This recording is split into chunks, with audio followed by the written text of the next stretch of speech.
हमारी संस्कृति, हमारे संस्कार सदा रहे हमारे साथ। भारत के महान ग्रंथों और काव्यों का संपूर्ण संकलन। सब्सक्राइब करें तिलक।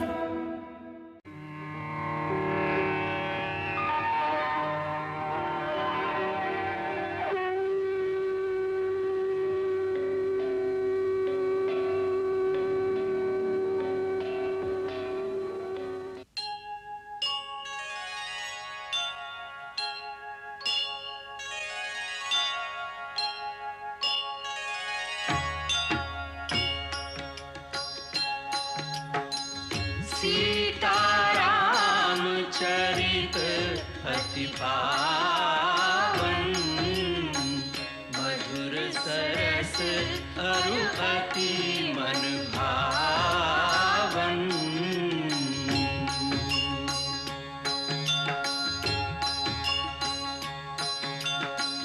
पुनि पुनि कितने हो सुने सुनाए, की प्यास बुझत न बुझाए।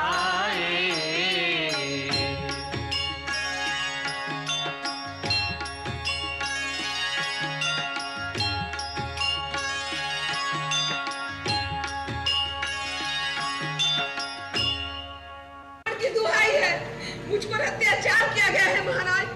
लंकेश्वर महाराजा रावण की दुहाई है। क्या हुआ शूर्पणखा?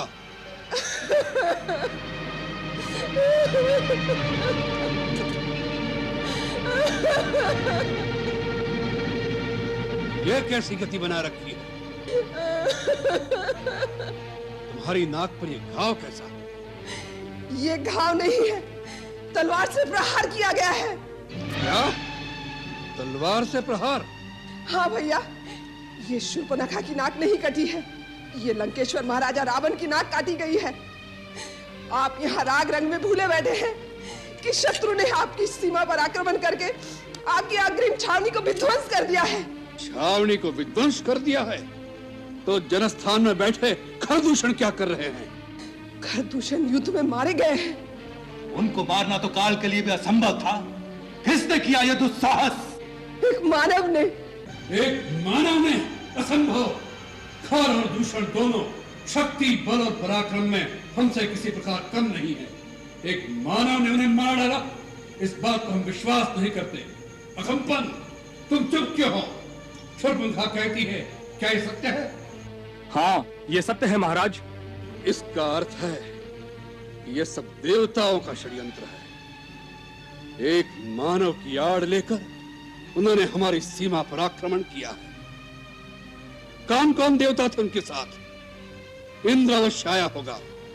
बताओ, कौन कौन देवता उनकी सहायता करने आए थे? पिताश्री, इन देवताओं की ताड़ना किए बहुत दिन हो गए हैं। वो त्रिलोक विजय लंकेश्वर की शक्ति भूल गए? क्या इंद्र भूल गए कि मेघनाथ का नाम इंद्रजीत क्यों है? आज्ञा दीजिए पिताजी, इन सभी देवताओं को बांधकर इसी सभा में उपस्थित कर दूं। उन्हें षड्यंत्र रचने का उचित दंड दिया जाए। नहीं युवराज इंद्रजीत, उस मानव के साथ कोई देवता नहीं थे। कोई देवता नहीं थे? तो फिर कौन सी शक्ति थी उनके साथ? वो अकेला था। अकेला था? वो मानव है या भगवान? स्वयं भगवान विष्णु के लिए भी अकेले ऐसा साहस करना कठिन हो सकता है। हाँ भैया, वो है तो मानव ही, लेकिन कोई अलौकिक मानव दिखता है। उसका छोटा भाई भी साथ है। दोनों के रूप में ऐसी मोहनी है कि एक बार देख लो तो दृष्टि हटाने को जी नहीं चाहता। उनके साथ एक स्त्री भी है, जिसके रूप को एक बार देख लो तो कामदेव भी मोहित हो जाए। कोई देवांगना, अप्सरा, गंधर्व, किन्नर अथवा नाग कन्या भी उसकी सुंदरता को जीत नहीं सकती। शूर्पणखा, तुम मुझे इस समय उनके और उनकी स्त्री के रूप की मोहिनी की अनर्गल बातें न सुनाओ। मुझे उस मानव की शक्ति और बल पर विचार करने दो। मुझे सोचने दो कि किस कारण उसने रावण की शक्ति को ललकारने का साहस किया है। इसके पीछे क्या भेद है? वही तो मैं कह रही हूँ। उसका भेद केवल इतना ही है कि जब मैंने उस स्त्री को देखा तो मैंने सोचा जिस प्रकार संसार की हर उत्तम वस्तु महाराजा रावण के पास है, उसी प्रकार इस नारी को भी लंकेश्वर के राजमहल की शोभा होना चाहिए। यह सोचकर ही मैं उस नारी को आपके लिए उठाने गई कि दोनों भाइयों ने मुझ पर आक्रमण करके मेरी ये दुर्दशा कर दी। जब मैंने कहा कि मैं लंकापति रावण की बहन हूं, मेरी हंसी उड़ाई गई। उतना ही नहीं, मेरे नाक को काटकर आपको चुनौती भेजी है और कहा है कि जाकर अपने भाई से कह दो कि अपनी वीरता पर इतना अभिमान है तो स्वयं आकर ले जाए सुंदरी को, नहीं तो अपनी नकली बहन के आंचल में मुंह छुपाकर लंका से भी भाग जाए। बस करो शूर्पणखा। क्षमा करें महाराज, मेरा हृदय अपमान की ज्वाला से धड़क रहा है। उन्होंने आपकी बहन के नाक काटकर असुरों को एक तरह से चुनौती भेजी है, आपकी वीरता को ललकारा है। अगर आप में आत्मसम्मान की भावना है तो आज ही उस स्त्री को छीनकर उनसे ले आइए और उन दोनों मानवों को मेरे हवाले कर दीजिए ताकि मैं उन दोनों को अपनी इच्छा अनुसार दंड दूं। तभी मेरे इस अपमान का बदला पूरा होगा। शूर्पणखा, हम तुम्हारे अपमान और अपने भाइयों की मृत्यु का बदला लेना हमारा प्रथम कर्तव्य समझते हैं, अन्यथा संसार के लोग हमारी हंसी उड़ाएंगे। अकंपन, कौन है वो मानव जिन्होंने अपनी मृत्यु का आवाहन किया है, हमारे भयंकर जनस्थान का विनाश किया है। हमारा अपराध करके इंद्र, कुबेर, यम और स्वयं विष्णु भी चैन से नहीं रह सकते। जो रावण काल का भी काल है, अग्नि को भी भस्म कर सकता है, मौत को भी मार डालने की शक्ति रखता है, उसके रास्ते में आने का साहस किसने किया और क्यों किया? महाबली लंकेश्वर, वो कौशल देश के राजा दशरथ के पुत्र हैं राम और लक्ष्मण। वे बड़े ही यशस्वी और तेजस्वी दिखाई देते हैं। उनके बल और पराक्रम की कोई तुलना नहीं है। सारे संसार के धनुर्धारियों में वो सर्वश्रेष्ठ माने जाते हैं। उन्हें दिव्य अस्त्रों के प्रयोग का भी पूर्ण ज्ञान है। ऐसा लगता है कि समस्त ऋषियों और समस्त देवताओं के द्वारा सिद्ध किए हुए दिव्यास्त्रों पर उनका पूर्ण अधिकार है। वो युद्ध कौशल में भी प्रवीण हैं। इसी कारण युद्ध के दौरान अकेले राम के ही हाथों परमवीर खर और दूषण वीर गति को प्राप्त हुए। उन्हें माया की विद्या भी पूरी तरह आती है। इसी कारण हमारे राक्षस सैनिक भय से व्याकुल होकर जिस जिस ओर भी जाते हैं, वहां वो श्री राम को अपने सामने खड़ा हुआ पाते हैं। उनके मोहनी अस्त्रों की माया से हमारे राक्षस सैनिक एक दूसरे को राम समझकर आपस में ही लड़ कर मर गए। वो इतने वीर हैं तो उनकी वृत्ति धर्म विरुद्ध नहीं हो सकती। फिर उन्होंने बिना कारण हमारे जनस्थान पर आक्रमण करके उसका विनाश क्यों किया? महामना, उन्होंने आक्रमण नहीं किया। आक्रमण तो हमारी सेना ने उन पर किया था। हमारी सेना ने उन पर आक्रमण किया और हार गए, इसमें उनका कोई दोष नहीं। और इससे पहले उन्होंने हमारा कोई अपराध भी नहीं किया था। लगता है उन पर आक्रमण करना अनुचित था। विभीषण जी, आप इस बात पर भी ध्यान दें। पिछले कई वर्षों से इन दोनों राजकुमारों ने दंडकारण्य में ऋषियों और मुनियों की रक्षा का उत्तरदायित्व तो अपने ऊपर ले लिया था। इनका आश्चर्य पाकर ऋषि और मुनि वनों में निर्भय होकर विचरने लग गए हैं। उनकी करनी ऐसी जान पड़ती है जैसे पृथ्वी को राक्षसों से रहित कर देंगे। उन्होंने विराट जैसे बहुत से बलवान राक्षसों को भी मार डाला है, जो अपने आहार की खोज में तपोवन में जाकर ऋषियों मुनियों का भक्षण करके जीते थे। इस दोष के लिए वो अवश्य ही दंड के भागी हैं। खर दूषण ने उन पे आक्रमण करके उचित ही किया था। ये केवल आवेश की बात है युवराज इंद्रजीत। बुद्धि का तर्क इसके विपरीत होगा। सबसे पहली बात तो ये कि उन्होंने अपनी सीमा के अंदर अपनी प्रजा की रक्षा की थी, जिसका उन्हें पूर्ण अधिकार था। दूसरे, जिनके शौर्य का बखान हम पहले से सुनते आ रहे थे, उनके बलाबल की पूरी जांच किए बिना हमारे सेनापति खर और दूषण ने केवल एक स्त्री के भड़काने पर धावा बोलकर अपनी सेना का सारा नाश कर दिया। इससे बड़ी भूल और क्या हो सकती है?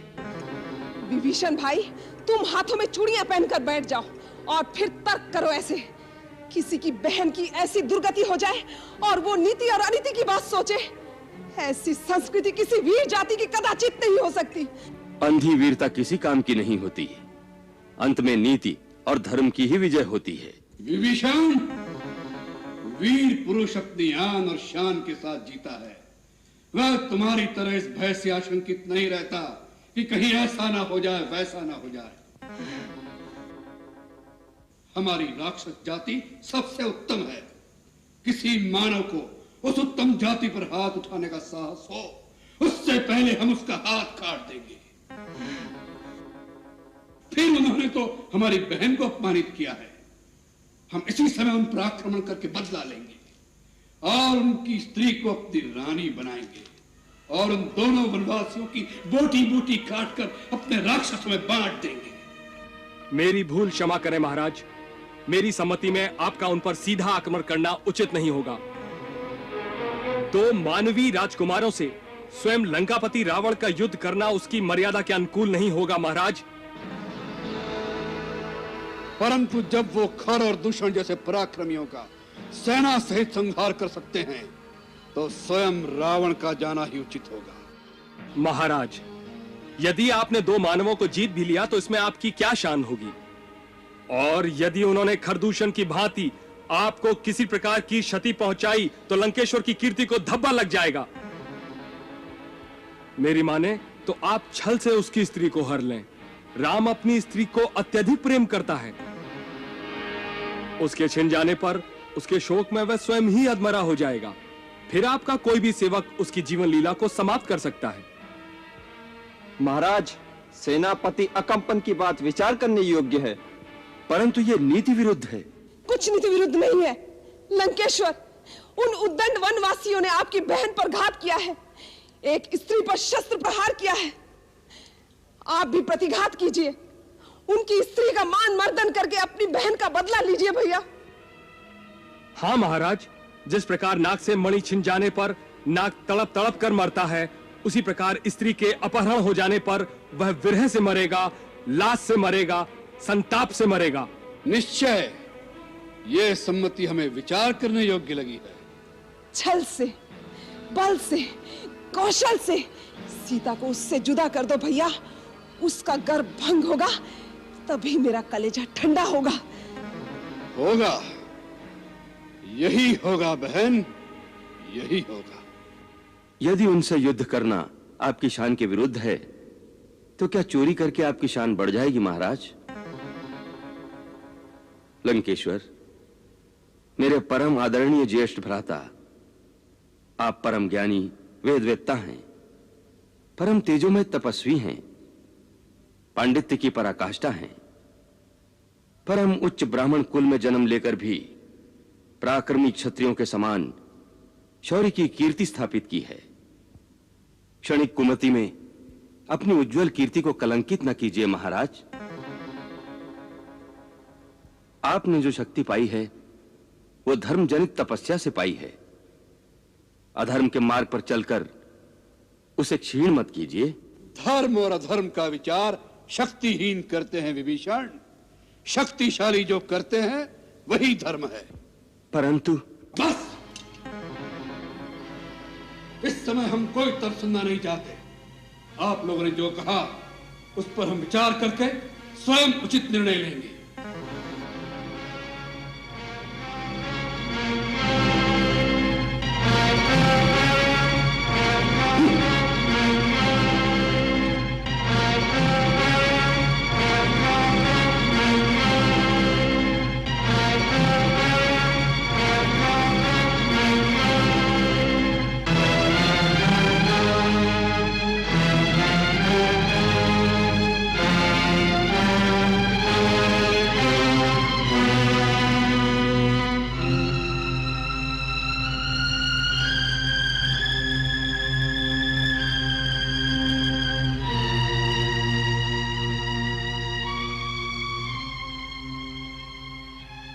भैया, इसमें इतनी सोचने की आवश्यकता नहीं है। सीता आप ही के योग्य है। उसे आपके पास लाने के लिए मैंने अपनी नाक कटा दी है। आपके दोनों भाइयों ने प्राण त्याग दिए हैं। उसके बाद भी अगर आपने उसका हरण नहीं किया तो आपको शक्तिहीन समझकर फिर कोई आपके लिए प्राण न्यौछावर नहीं करेगा।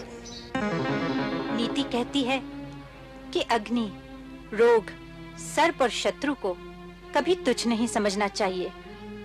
और फिर ये कोई साधारण मानव नहीं लगते जिन्होंने खर और दूषण को पराजित किया। उनसे बैर मोल लेने से पहले अच्छी प्रकार सोच लेना चाहिए। आप राजा हैं, आप जो भी करेंगे उसका परिणाम आपकी सारी प्रजा को भुगतना पड़ेगा। आपका कोई कार्य व्यक्तिगत नहीं हो सकता महाराज। सुना है कि आज दरबार में विभीषण जी ने भी आपको यही सम्मति दी है। विभीषण इसलिए कहता है क्योंकि वो कायर है, उसके रक्त में वीरता का जोश नहीं है। और मंदोदरी भाभी इसलिए कहती हैं क्योंकि उन्हें सौत के आने का भय लग रहा है। भैया, सीता जैसी अनुपम सुंदरी अगर इस राजमहल में आ जाए तो इनका प्रभाव कम हो जाएगा। सीता को एक बार देखने के पश्चात आपको संसार की दूसरी नारियां तुच्छ लगने लगेंगी। उसे एक बार ले तो आओ भैया। शूर्पणखा, एक स्त्री दूसरी स्त्री के हृदय में छुपी हुई बात को पहचान सकती है। मैं देख रही हूँ कि तुम अपने निजी प्रतिशोध के लिए अपने महापराक्रमी भाई को एक चोर का काम सिखा रही हो। स्वामी, यदि किसी स्त्री को पाना इतना ही आवश्यक है तो एक वीर की भांति उसे युद्ध में जीत कर ले आइए। जिसे आप चोर की तरह उठा लाएंगे वो आपका क्या आदर करेगी। दूसरी बात ये भी विचार योग्य है कि वो किसी और की स्त्री हो चुकी है, पर स्त्री का हरण एक पुरुष के लिए कहाँ तक धर्म संगत है। धर्म संगत? महारानी मंदोदरी, एक साधारण पुरुष और राजा के धर्म में अंतर होता है। एक साधारण पुरुष किसी की संपत्ति पर हाथ डाले तो वो पाप हो सकता है, परंतु राजा सारे देश की संपत्ति का स्वामी होता है। फिर सीता की बात तो ऐसी है जैसे एक अंधे भिखारी की गुदड़ी में संसार का सबसे अमूल्य रत्न पड़ा हो, जहां उसका कोई उपयोग नहीं। राजा का अधिकार कि उस रत्न को भिखारी की झोली से निकालकर अपने मुकुट में सजाए, जिससे उस रत्न और राजा दोनों का आदर बढ़े। और हमने ऐसा ही करने का निर्णय किया।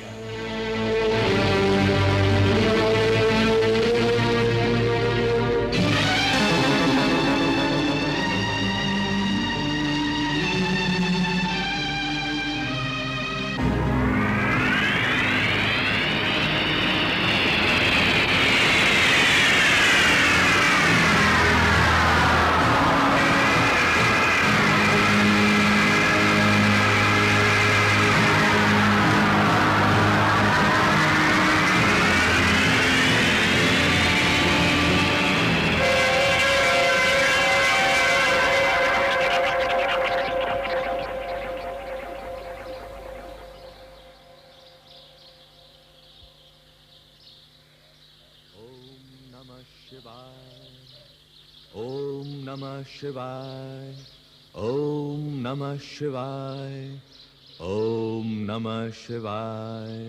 मारीच है महाराज।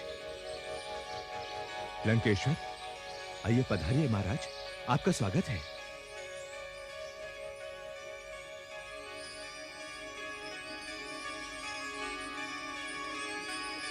महाराज, आसन ग्रहण कीजिए।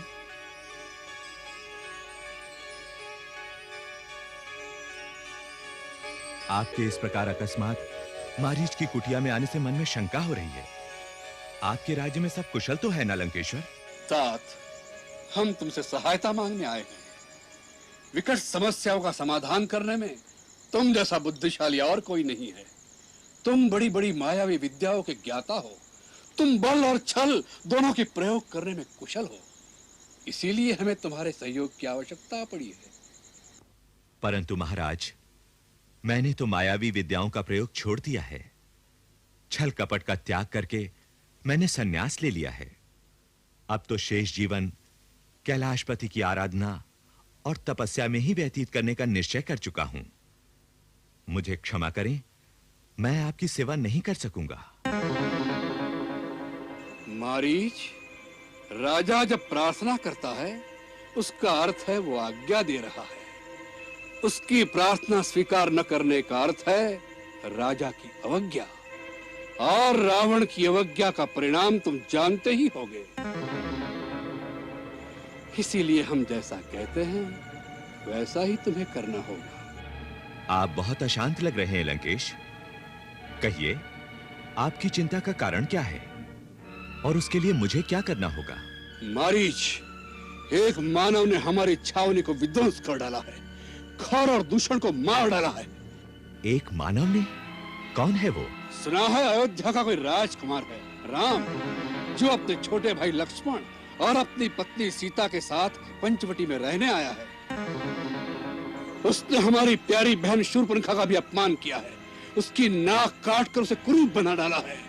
हमने मन में ठान लिया है, जिसने हमारी बहन का रूप बिगाड़ा है, हम उसकी रूपवती स्त्री को उससे छीन लेंगे, हमारी रानी बनाएंगे, हम सीता का अपहरण करेंगे। इसलिए हमें तुम्हारी सहायता की आवश्यकता है। मेरी सहायता? हाँ, तुम अपनी माया से एक अद्भुत स्वर्ण मृग का रूप धारण करो, जिसके सींग सोने के हो, जिसका चरम सुनहरी हो, ऐसा जैसा कभी किसी ने देखा ना हो। तुम्हें देखकर राम और लक्ष्मण भी शिकार के लिए भागेंगे। यदि वो न निकले तो सीता उन्हें अवश्य तुम्हारे शिकार के लिए भेजेगी। उस समय मैं उसे कुटिया में से उठा लाऊंगा। देखो, उस सुंदरी का कैसा सौभाग्य है कि वन की कुटिया में से सीधी लंका के राजमहल में पहुंचने वाली है। उसका सौभाग्य है या नहीं, परंतु आपका दुर्भाग्य अवश्य उदय हो रहा है महाराज रावण। क्या? हाँ लंकेश, आप जिसे एक छोटे से राज्य का कोई साधारण राजकुमार समझ रहे हैं, उस राम की महिमा आप नहीं जानते। मुझे लगता है कि कोई सचमुच आपका परम शत्रु है, जिसने आपको यह सलाह दी है, क्योंकि इस दुष्कर्म के बाद आप कुल समेत नष्ट हो जाएंगे। लंका की ईंट से ईंट बच जाएगी।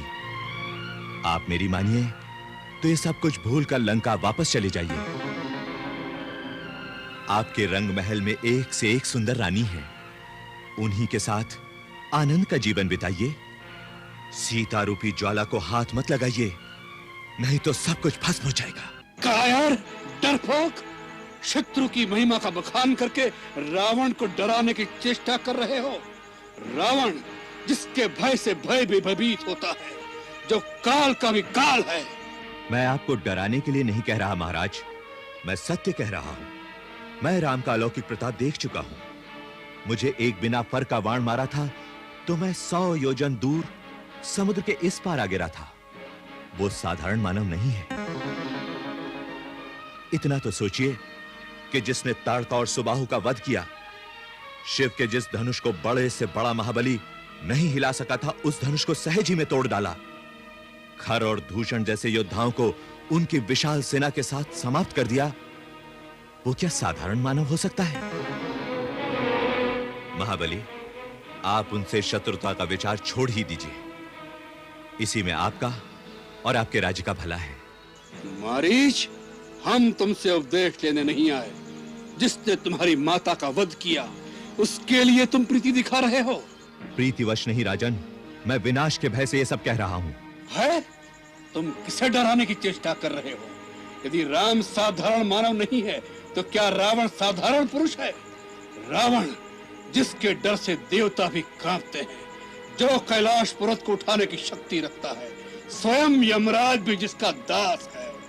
रावण अर्थात एको हम द्वितीयो नास्ति, न भूतो न भविष्यति। ये सब कुछ जो आप सुना रहे हैं वो सत्य है, परंतु ये मत भूलिए, ये सारी शक्तियां आपने पुण्य कर्मों से प्राप्त की हैं।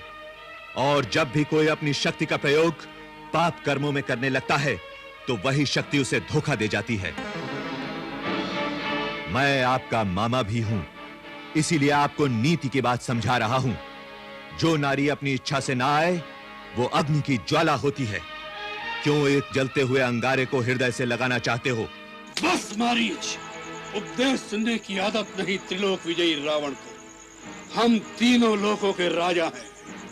संसार की सभी सुंदर वस्तुओं पर हमारा अधिकार है। हमारे लिए कुछ पराया नहीं, सब कुछ हमारा है। हमें नीति मत सिखाओ।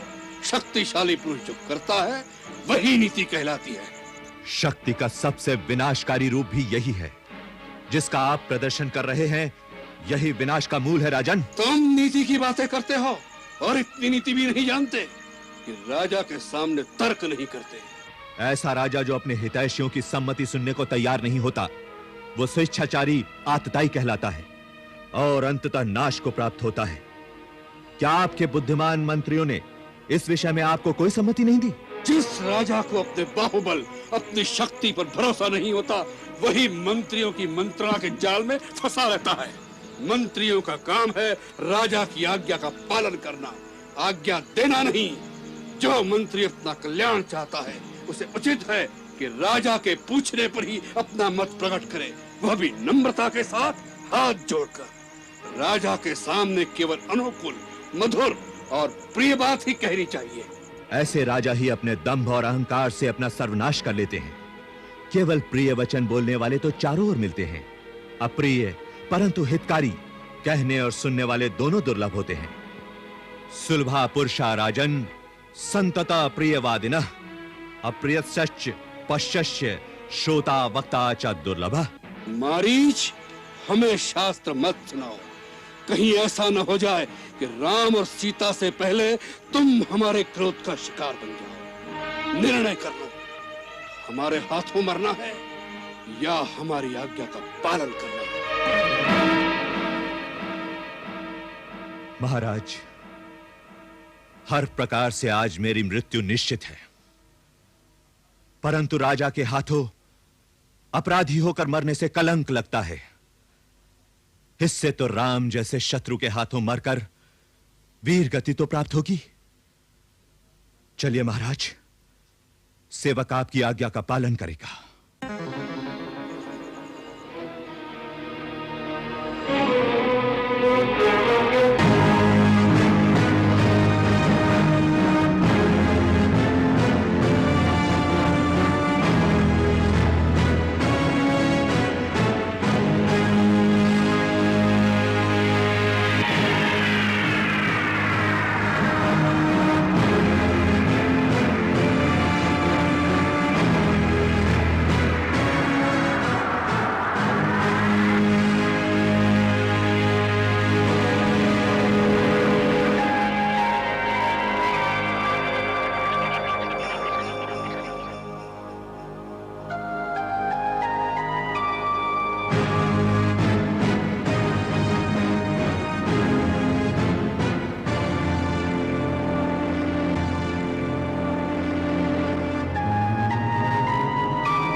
लक्ष्मण भैया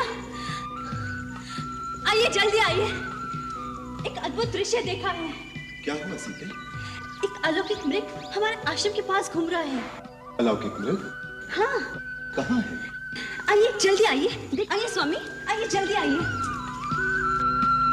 देखिए देखिए, वो प्रकृति की अद्भुत कारीगरी, वो अनोखा हिरण।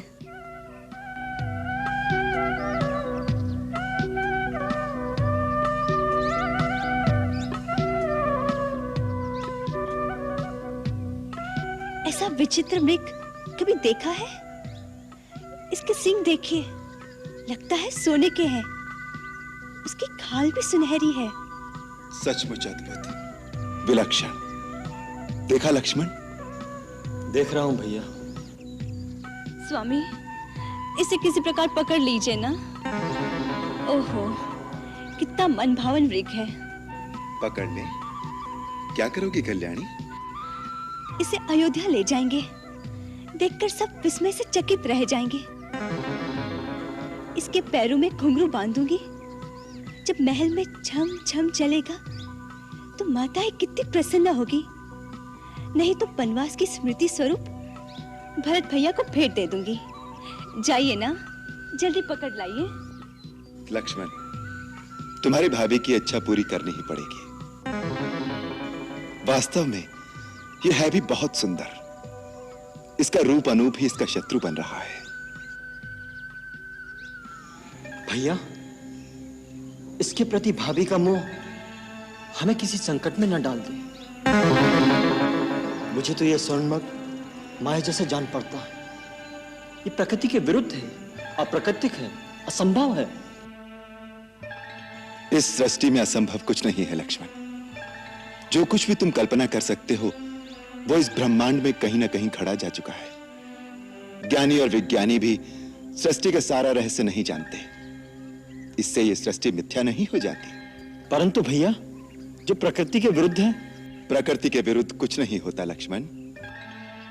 भरद्वाज मुनि के घर में पुत्र रूप में स्वर्ण शरीर वाले 7 हंस पैदा नहीं हुए थे। इसी प्रकार सहस्त्र कोटि रूपों में जीव मिलते हैं लक्ष्मण। भगवान की माया के सामने ज्ञान विज्ञान का तर्क काम नहीं करता। भगवान की माया हो सकती है, परंतु ये तो मुझे कोई राक्षसी माया जान पड़ती है।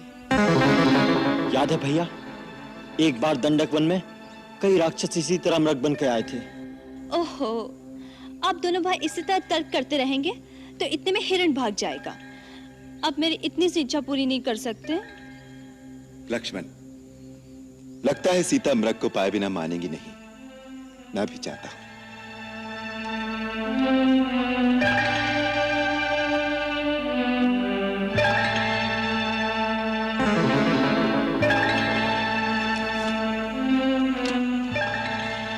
यदि मृग जीवित हाथ ना आया तो क्या हुआ?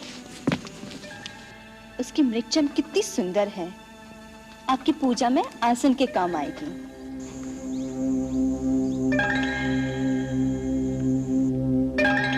भैया, मुझे अब भी संदेह है कि कोई राक्षसी माया ना हो। यदि राक्षस ही हुआ तो उसका अंत होना भी आवश्यक है।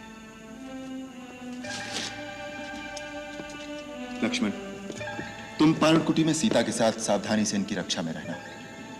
कहीं तुम्हारा संदेह सत्य ना हो। मैं जानकी की इच्छा पूरी करने के लिए इस कांचन रथ के पीछे जाता हूं। जीवित अथवा मारकर शीघ्र लौट आऊंगा। लेकिन सावधान लक्ष्मण, वन में कई राक्षस घूमते रहते हैं, इसलिए किसी भी स्थिति में सीता को अकेली मत छोड़ना। जो आज्ञा भैया।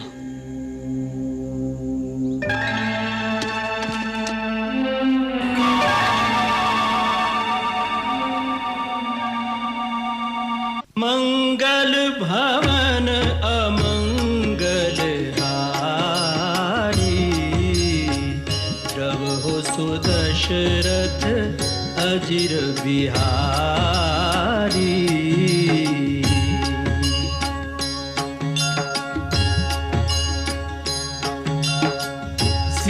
सीताराम चरित अति पावन, मधुर सरस अरु अति मन भावन।